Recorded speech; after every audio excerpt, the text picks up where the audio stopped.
যোৰহাটত দিবানৈশ tennis ball cricket প্ৰতিযোগিতা অনুষ্ঠিত। বিধায়ক ৰূপজ্যোতি কুৰ্মীৰ অংশগ্ৰহণ। যোৰহাট জিলা ঐক্য মঞ্চৰ উদ্যোগত যোৰহাট কল্যাণী খেলপথাৰত যোৱা ২৬, ২৭ আৰু ২৮ তাৰিখে তৃতীয় বাৰ্ষিক টেনিছ বল ক্ৰিকেট প্ৰতিযোগিতাৰ অনুষ্ঠিত কৰে। উক্ত ক্ৰিকেট খেলখনিত সমগ্ৰ অসমৰে প্ৰায় ৩৬টা দলে অংশগ্ৰহণ কৰা পৰিলক্ষিত হয়।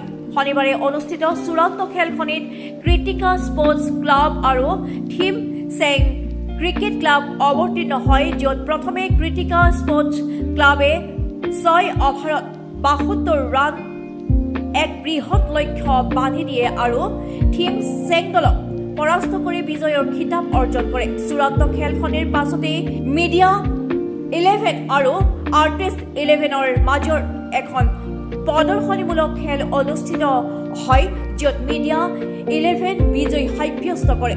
উল্লেখ্য যে আৰ্টিষ্ট 11ত বৰ্তমানৰ মৰিয়নিৰ সমষ্টিৰ বিধায়ক ৰূপজ্যোতি কুৰ্মীয়ে অংশগ্ৰহণ কৰে। খেলৰ পাছতে একাধিক শিল্পীৰ উপস্থিতিত এটা সাংস্কৃতিক অনুষ্ঠান অনুষ্ঠিত হয়।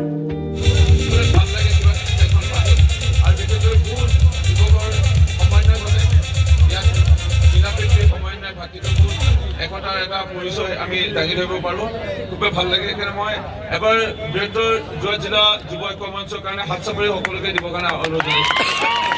আৰু এটা জুইছে উঠি হ'ব লাগে তেওঁলোকৰ কাৰণে। ইয়াত উপস্থিত আছে যোৰহাট প্ৰেছ ক্লাবৰ সন্মানীয় সভাপতি জ্যেষ্ঠ ভাতৃপতি ৰাজীৱ দা, ইয়াত জ্যেষ্ঠ সাংবাদিক প্ৰদীপ দা আছে, আমাৰ যোৰহাটৰ গৌৰৱ সকলো মৰমৰ অভিজিত আছে। গিনিছ ৱৰ্ল্ড ৰেকৰ্ড কৰি আমাৰ যোৰহাটলৈ অসমলৈ গৌৰৱ কৰি আনিছিল।